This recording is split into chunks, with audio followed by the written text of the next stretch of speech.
Hey everyone, welcome back to my channel. Today I'm basically going to be explaining how I started modelling. It's not really a how-to because I don't necessarily know if it's the right way to go about it. I don't think I'm near the end to be saying it's a how-to, but also I don't think I've had like an easy journey so far. A lot of people that I've asked how they've started modelling like beforehand, there's like, oh, just join an agency, whatever. But I didn't have any luck with agencies, so basically this is how I started modelling without an agency. My hair looks a mess, as always. We're not going to talk about the fact that this is my second time filming the video. It all started when I was about 12. I had like a friend whose sister got into a modelling agency. He basically said to me, oh, do you want to start modelling, whatever, you can apply to my sister's agency. And I've applied. Bearing in mind I've always been quite like tall, and that's just a standard thing that people say when you're tall, oh, you should do modelling. I'm sure every tall person gets it. I ended up going in, and the studio, like where it was really nice. Like it was in the city centre, quite a big venue. There were several rooms, some were under construction. It was apparently new, but the actual room that they were taking pictures in was really big. It had like different sections with different backgrounds. It had on one side of the room the beauty stuff like hair, makeup, and then all around their building they had big canvases of like models and stuff. So walking in I was like, wow. I went in with like a really close family friend. They said that they wanted me to sign papers and I'd be my parental guardian. That family friend that I was with also had good vibes about it. She was like, oh yeah, it seems quite good, whatever. Go back in a few weeks later with my mum to sign papers. In the contract it basically said, it basically said that I would need to pay a quarterly fee of £50, which covers like me being up on the website, test shoots and whatever else it was supposed to cover. We're like, cool. My mum's a bit sceptical. She weren't trying to part ways with £50. Obviously I wanted to do it. I was all like excited, so she did it. A few weeks later they invited me back in for a test shoot. They had hair, they had makeup. I was told who my photographer was. He was really nice, he gave me good direction. At the end of the shoot, the main person, whose name was Nad, that was actually his name. I don't know if it was his real name, because if you haven't noticed already, or if you haven't realised, it's a scam. A few weeks after that, obviously I didn't have like a solid portfolio yet. I just had that one photo shoot, and that was my first photo shoot like ever. Jesus Christ. He invited me back in again for another test shoot, which went well. They had hair and makeup again. There was also like other models there. I went with my sister, we got to talk to all the other models, and everyone was kind of just like, we're excited about the agency. There was one girl that had been modelling already, and she was like that the £50 thing was weird. Like she's never been asked that before.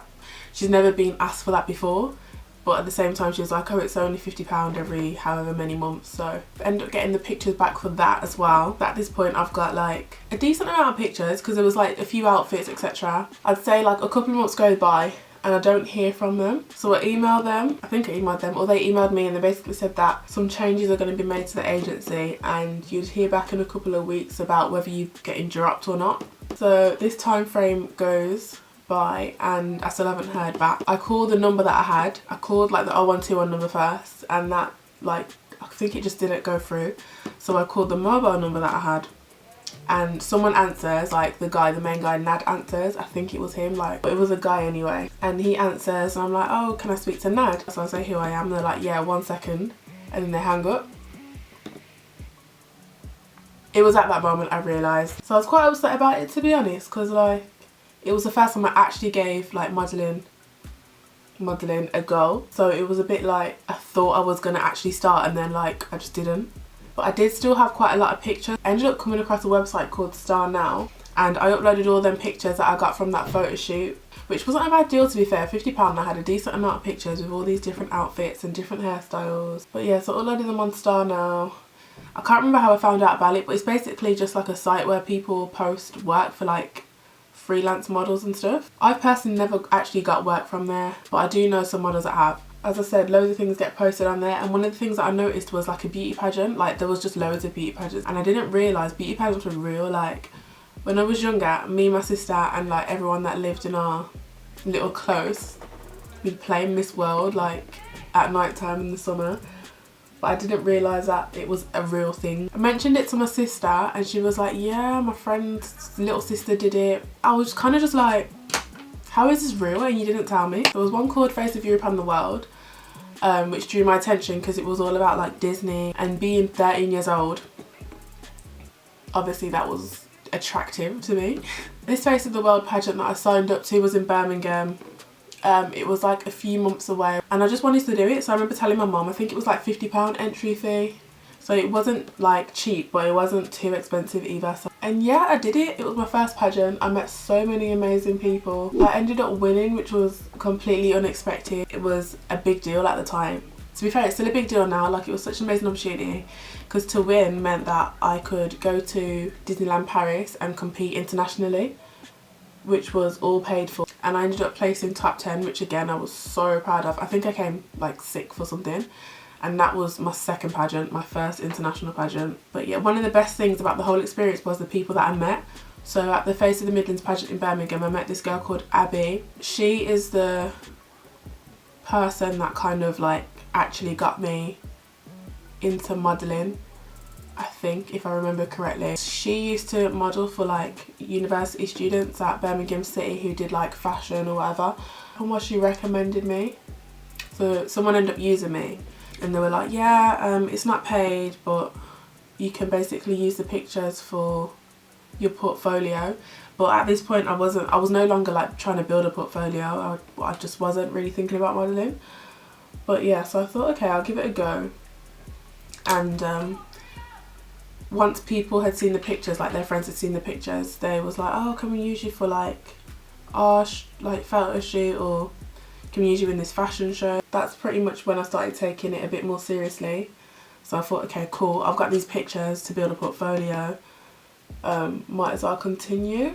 I'm really grateful that Abby kind of like got me involved, because if it wasn't for that, I don't know, I definitely would have started modelling at a later date, but I just don't know how I would have actually started. So yeah, I did that for a while, as well as like friends that I had in college who were studying fashion. They'd asked me if I wanted to do their college fashion show. I kind of just took all the opportunities I had. I wasn't thinking about pay. These were all like free things that I did. I wasn't even thinking that I could get paid at this point. It was just like something I really enjoyed. So I did that probably up until I was about 15, and then at 15 I found like different fashion shows like Midlands Fashion Awards, where I've met like fashion designers that I still work with now. I also joined Purple Port, I think, around this time as well, and Purple Port again is like Storyime, so people post work on there. Purple Port enabled me to like connect with photographers that were willing to work for free in order to build my portfolio even more.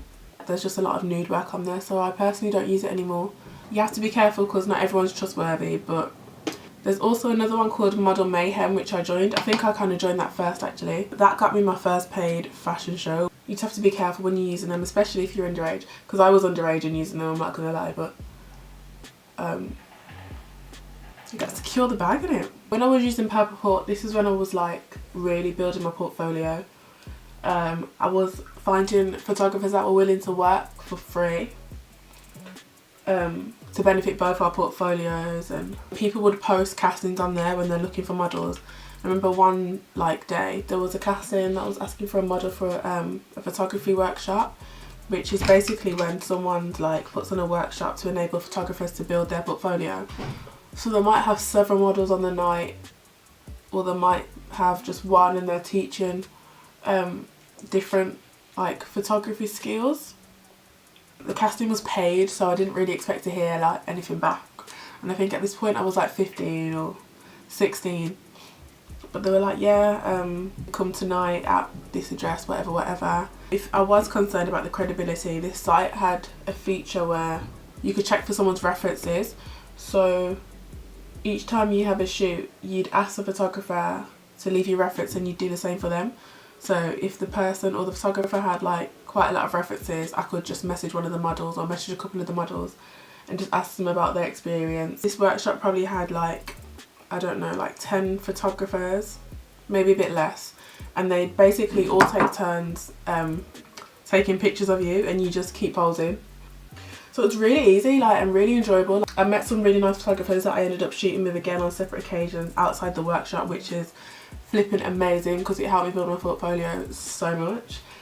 So at the end of this shoot, the main guy, who's called David Ran,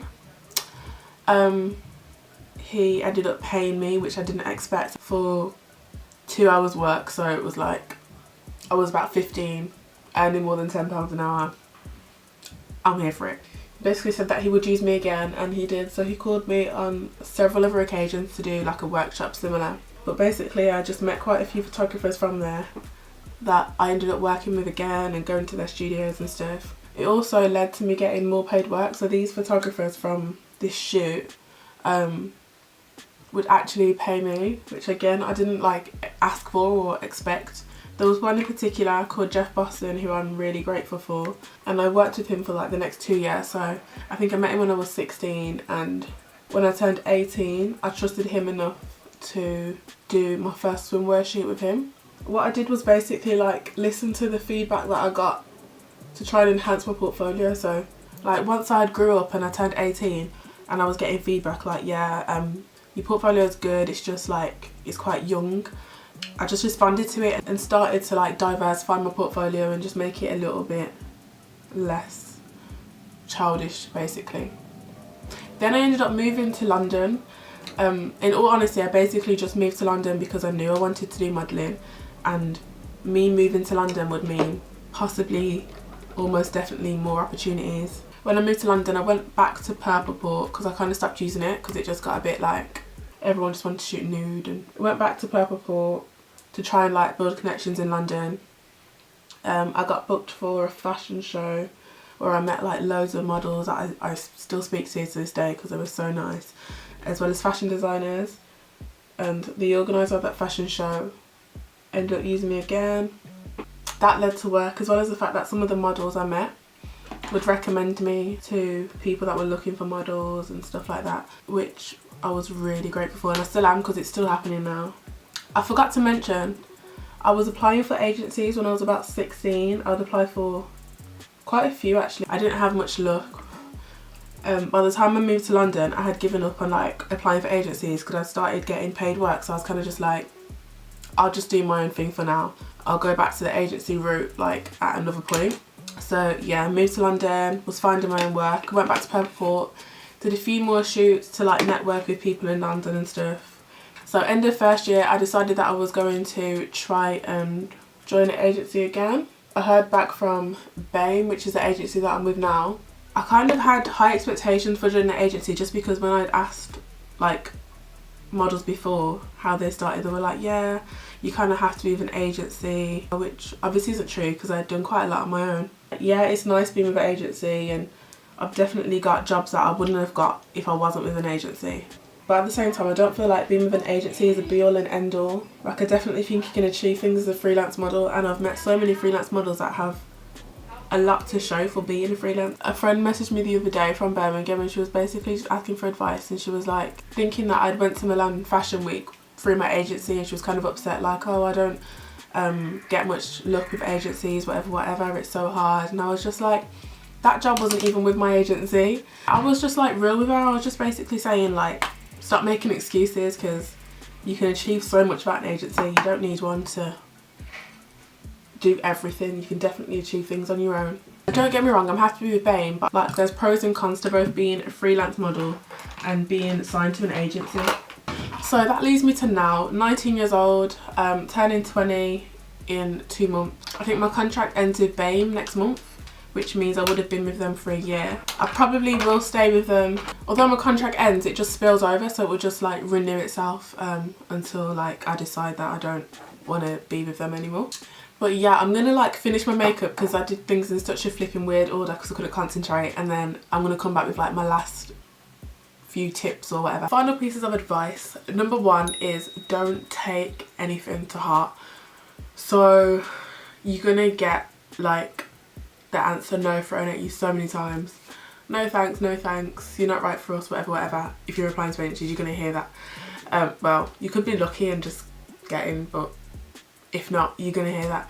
So don't let it get to you. Don't think, oh fine, I'm just gonna give up modelling, because there's no point. You're not gonna be right for every single person's aesthetic. You're not gonna fit into every single person's vision. Second piece of advice is build a portfolio. Like if you're gonna do it the way I have without an agency because you're not having much luck or you just don't want to have an agency, make sure you have a portfolio. People are always going to ask you for your portfolio if you're applying to jobs or whatever. They're going to be like, let me see what you've already done. And if you don't have anything that you've already done, they're not going to be that likely to book you. Third piece of advice is don't just work with everyone. At first, I pretty much worked with anyone because I didn't have a goal. Like, I wasn't doing it to build a portfolio at first. I was just doing it because I really enjoyed it. But at the end of the day, you have to be realistic, and you're going to want the best quality images in your portfolio. So there's no point you just working with anyone. You want the best for yourself. Aim as high as possible. I don't know what number we're on, but next piece of advice is try and get things for free. So try not to pay for your portfolio just because you can get it for free, so why not try and get it for free? And I know this is really bad advice if a photographer's watching, but like when I started I was 15, I ain't got money for no portfolio.